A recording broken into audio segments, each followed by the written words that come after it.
So we're gonna talk because the whole thing started after somebody asked me a question, and he said that why do we really have to waste time in meditation when millions of people are suffering and they need help, they're poor, they don't have resources, and there are a lot of rich people taking advantage of the poor. There is so much discrepancy in the society, and the uneducated people need to be educated. So there are a lot of problems in the society, and we are wasting time in meditation. So I said, he said that I would rather like create a major revolution and change the society and make everybody have equal opportunity so that they can all progress together. I said, before I give you answer, I would like to tell you a joke. So I said, there is a lady who goes to the bar, and she goes there and she says, barkeeper, barkeeper, give me martini. So the bartender is got surprised. He said, maybe she's out of the area. So she finishes one martini. Couple of 5-10 minutes later, he goes and asks, ma'am, another one? Bartender, barkeeper, barkeeper, give me another martini. So he gives another martini. He doesn't really question anymore. So after 5-10 minutes, so the 2 martinis are gone. And so he tells the lady, another martini? No, no, I'm getting heartburn. So maybe not now. He says, lady, there are 3 things that's wrong with you. 1, here we don't say barkeeper, it's bartender. It's not martini, it's martini. And 3, I don't think you have a heartburn. Your left-sided womanhood is in the ashtray. That's why you're probably getting a heartburn. So there I told the friend that was thinking about creating revolution in the society to fix the society, that there are 3 things wrong with you.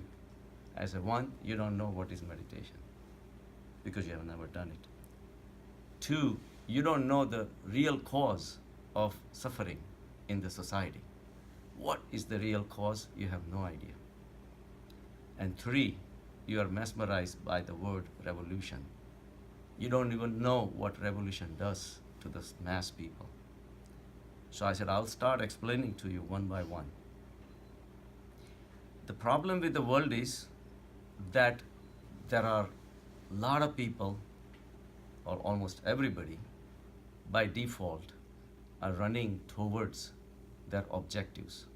Everybody has been born, and that's why we have been born, with some hidden, latent desires that somehow through vrittis and vasanas and everything, they just make us run towards something. So we have set up desires that we want to fulfill. And with these desires in mind, we keep on running. We run from where we are to another point B that we want to be, for which we need mind and of course the body. And then we need time to achieve anything. If I have empty pockets and I want $10,000, I need time. 2 days, 5 days, 100 days, 1 year, 2 years, whatever it takes, I need time. And I need resources. Resources include my body itself. I need food, clothing, shelter. I need to know how to drive the car. All these resources have to be used so that I can achieve my goal. So all the desires that is requiring time and resources have to be consumed by an individual before he can get whatever he wants. Now, the mesmerism with whatever is desired is so powerful that a person will, that's all he will think of will be himself and wanting that desired object.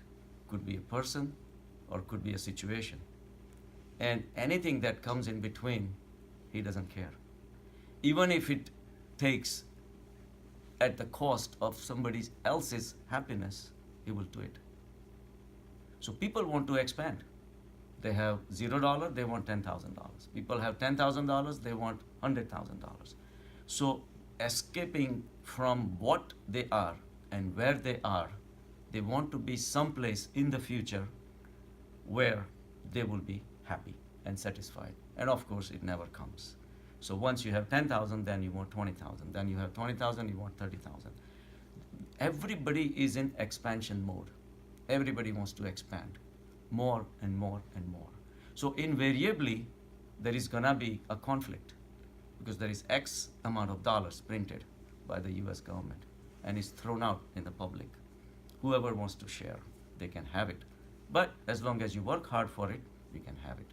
But looking at a bigger picture, whoever has more time and more resources will become richer versus people who have no time and no resources. For example, like a single mother. She wants to do it, she doesn't have time taking care of the baby. So time is cut off. Somebody who has no resources, some indigenous people living off in the ghettos, growing up, they don't have resources available. So even if they want to, they may be equally bright, equally smart. Without the resources, they cannot get education and they cannot beat the people who already have time and resources. So basically, it's a conflict of time and resources. Whoever has more time, more resources, will be fighting with and stepping over the people who don't have time and resources. So the problem what happens is, so the objects of desire becomes a way of attaching yourself to those objects or people or situation. So that's they call rag. Rag is some kind of mentally developed link between yourself and the future object or a person or a situation. That rag becomes the driving force behind the whole society. Now, whether you want money or fame or sex or drugs or a person, whatever you want, that is the object of your rag. Now, all the desires don't get fulfilled. Out of 100 desires, chances are probably one maybe or two, 98 remain unfulfilled. And even if you get one or two, the other 98, because they are incomplete, keep on bothering you. So whatever you do get does not give you the same pleasure that you had chasing it. The pleasure is in chasing, not really acquiring anything. Once you acquire, it's a headache.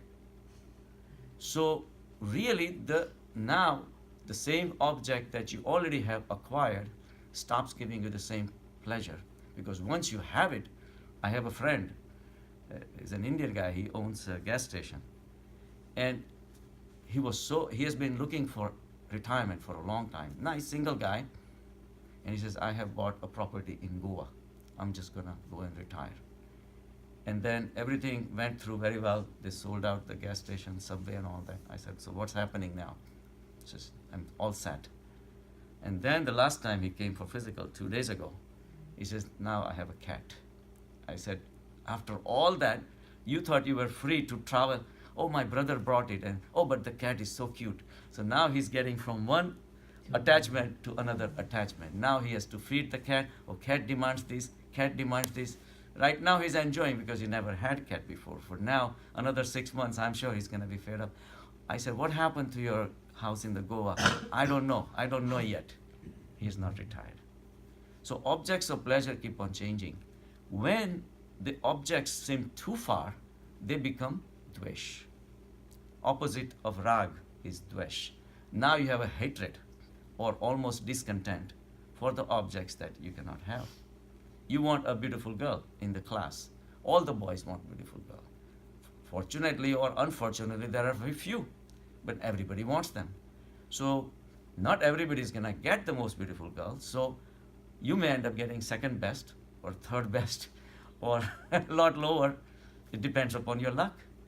And then you have to live with it. So everything we have made objects of desire.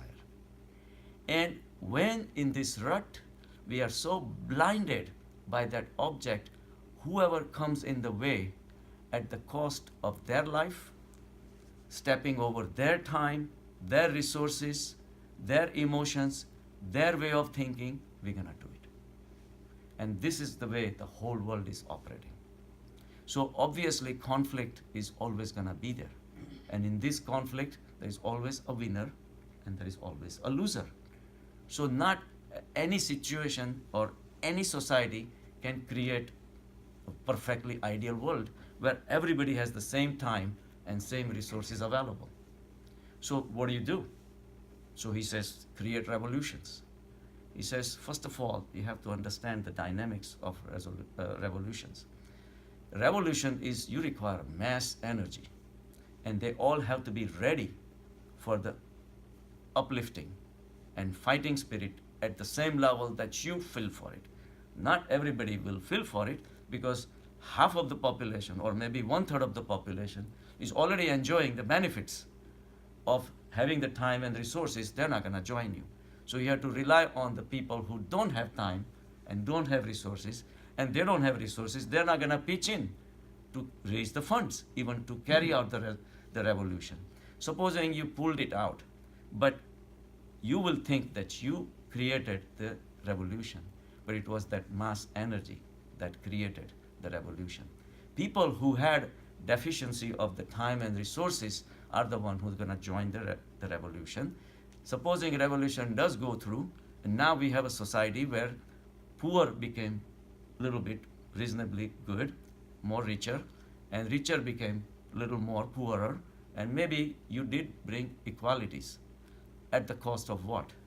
Now, don't think that those poor are going to sit quietly once they have time and resources. What do you think they're going to do? They're going to do exactly the same that the previous rich people had done, because that's all we know. Once we have time and resources, we play with it. And what do? We do what our desires wanted to be fulfilled. Just because somebody is poor does not mean he doesn't have desires. He has plenty of desires, even more than you do. But they are waiting for that chance. If the revolution does happen, they're going to be the new winners, and they're going to carry out the same tradition the societies have been doing it for generations, thousands of years. What happened to communism in Russia? Communism came, everybody became even, and then they had the government class who had all the power and all the resources at their disposal. Nobody could tell them what to do, full of corruption, and then people remained still deficient of time and resources. China, same thing. So revolutions don't necessarily change the society. It just shifts the power from the richer to the poorer, but it does not change the person. Out of all the things that we're talking about, we are never talking about one thing, that is the desires, that is the cause of suffering in the society. It's your unlimited, unfulfilled desires which makes you run all the time. That's what blinds you towards your objects of pleasures, and then in between, whoever comes, whatever comes, it gets destroyed. And that's what creates the disparities in the societies. And that is going to be the way the society is, whether it's a communist society or it's democratic society or it's socialistic society, whatever it is, that's for sure the societies do not change. The patterns of society will keep on, you give a different name, whether it's a democracy versus communism or socialism, but basic nature of humans will not change. All these things happen only because of one thing, because we have desires. Even the religious industries, religious institutions are not free from it. Because who goes to those religious centers? Whether it's a Hinduism, the temples or churches or gurdwaras, who goes there? Same people who are burning with desires. Now they have a very sublime desires. What kind of desires they have? They want to go to heaven. They want to have God. They want to have more punya. They want to have better karmas. So they go to the pujaris and they want to learn how to have better karmas. And there are pujaris have created maps and maps full of 14 degrees of heavens, each way 14 degrees of, hells, either way, this karma will take you there. How do they know? Have they been there? Nobody knows. But extensive rituals and all these things are there to take advantage of you. All because you have desire. So Osho says it's so beautiful. He says, धन चाहो या ध्यान चाहो, पद चाहो या परमात्मा चाहो, चाह ही संसार है. So sansar, so whether you want money or meditation, even meditation cannot be desired. Meditation is not an object of desire. Dhan chaho ya dhyan chaho. Pad chaho, whether you want to achieve some political position, or Paramatma, or even a God, if you want him, kills the game. Then it's your desire. Desire means you are here and you are not happy. And that's why you want something else that will make you happy. And your journey starts. And then starts. And it runs and runs. And in that process, you become acquainted with it. You get identified with it. If you are going on the path of Hinduism, you become a Hindu. And if your son rebels against it, he becomes your enemy. The moment I say I am a Hindu, you are not. The moment I say I am a Jain, how can I read Gita? It's like blasphemy. If you are a Christian, there is something wrong with you. How come you don't know what Gita says? All this become the objects of fight and then to suppress others.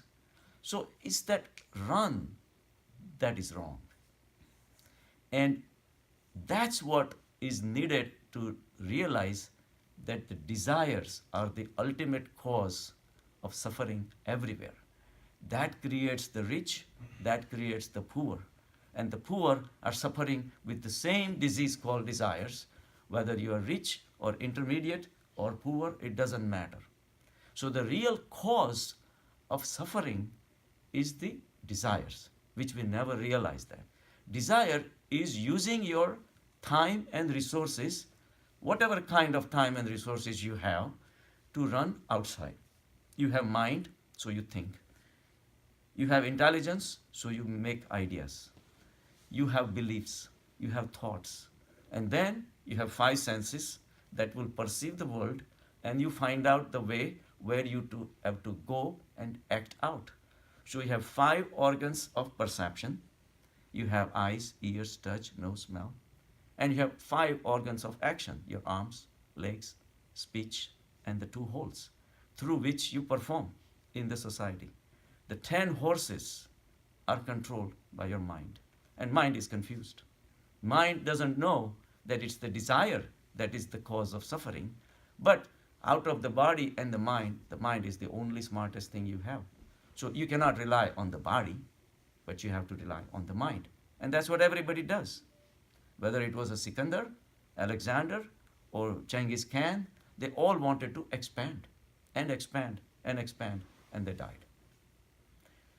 The wisdom is in knowing that trying to acquire something that can never be yours, the difference between that and something that you already have, you don't have to work for it, and nobody can take it away.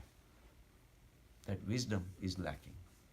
And the only way to develop that wisdom is meditation. So meditation is your journey inwards. As you go with a regular practice, little by little, you go within and you start transcending your mind and your body. And mind and body is what? It forms. It's the forms that we deal with. Every single person has a form. They have height, they have weight, they have color, they have depth. Computers have forms. Mountains have forms. Every object that can be perceived by the senses is with form. And we want to go beyond that. So what can be beyond the forms? Formless. So as you go into the territory of the formless, transformation happens. Because now your ideas, your beliefs, your thoughts, your intelligence starts becoming remote. And now you start touching the realm of infinity, where the infinite, the consciousness, has all the time in the world and all the resources of the world, because it's infinite. So far, the richest person in the world still had a finite forms available, finite time. Even you may be the richest person in the world, you still have to die. You may have the most wealth in the world, you're still limited how much you can spend. So finiteness is built into the form, and that nobody can escape that. But at the infinite level, at the consciousness level, you have infinite time, infinite resources, and that's your almighty consciousness. You connect with the consciousness that created this whole spectrum of the forms that is dancing in front of us. Just same like the white light breaks out into the 7 different colors. At one point, there was no universe, and yet something existed. The energy existed. Energy broke down into the mass, E equal to mc square, and created all these innumerable objects. And then we got caught in it and created us, and we are never coming out of all these things. So we are living the life of forms. So the forms are limited, and as long as we live in the forms, the body and the mind, we're gonna be afraid of losing the possessions. So we're gonna keep on expanding and expanding. So we have maximum possible resources so that we can survive. Because for us, death of the body is the death. And that's why we want to secure more and more. We feel insecure, so we need to expand. And everybody needs to expand. Everybody is living at the body level. Everybody is living at the mind level. So we will use these resources to the max to compete with each other. And at that level, there cannot be any peace. There is nothing but bloodshed everywhere. Because your desire to gain something creates the rag in you. When you cannot have it, you have dvesh. You have anxieties about the future because whatever object of pleasure that you have is going to happen in the future, not today. So all the time from today until you have that objects of pleasure, you live with anxiety and stress, whether I'm going to get it or not, because nobody knows the future, right? And then whoever comes in the way becomes the objects of your anger because you came in my way. My eyes are on that object, but you're taking it away right in front of me. And you will say, why won't I take? Because I also wanted the same thing. So there is a continuous friction going on. Everybody thinks that the pleasure is in the objects. And whoever thinks that pleasure is in the objects cannot be happy. Right? Anytime you look at the equation, if I am at a state where I want something, that means my state is deficient. I have unhappiness in me, and as soon as I get the object of pleasure will make me happy. So we never think that without that object, our state of mind is that state of unhappiness. We never think about that. But that's the other side of the equation. And in that continuous 24/7 state, we are anxious, we have stress, we have anxieties. And what do? We bring it on spouse, we bring it on kids. They suffer. We are not fully available. Total 100% discontent all the time, 24/7, basically describes the whole society, almost the whole society. And in that distressed, what are people going to do? Keep doing what they're doing. Nothing is going to change until you tap into the resources which are infinite. Infinite resources means you disidentify yourself with the mind and the body, and you actually observe them in meditation, and you start identifying yourself with the infinite. When you have infinite, you are so happy because you have everything. The total contentment, total happiness, total bliss is all built into it. And the consciousness, because it has all the resources and everything available, it lets you expand because there is no form. Now you can expand as much as you want. The whole universe can come within your expansion. Now I'm not your enemy anymore because I'm not fighting for the same goal that you're fighting for. Ramakrishna Paramahansa said this beautifully. He says, if you see the eagle, he catches a piece of meat. There are 100 eagles flying after that eagle because they all are after that piece of meat. Wherever he goes, all the eagles are chasing him. He goes on the tree, all the eagles are there fighting and fighting and fighting. He's really trying hard to hold on to that piece of meat. But they won't let him go until they have that piece of meat. If accidentally, if the piece of meat falls or he gives up, all the fight is over. Now they're all gone towards that piece of meat. That eagle has a total peace. So as long as you have objects of desires in your mind, you're never going to be happy. And that no one can change. Whether a communist government or democratic government or a socialistic system or any other imperial system, non-imperial system, no one can fix it until the ignorance of the humans is fixed. So that has been fixed, and the ways have been shown by Buddha and Mahavirs and Patanjalis, and they did go within and they found out this is where the solution is. So until we go within, we're never going to have peace in our life and never will have a peace around us, whether it's our family or it's our friend circle, whether it's a place of work. Until you expand yourself to have love and karuna for all, you will never be in peace. So that is the pathway to reach. Revolutions don't do it. Killing the rich and giving it to the poor doesn't do it. So these are the three things my friend did not know. So I let him know. Okay.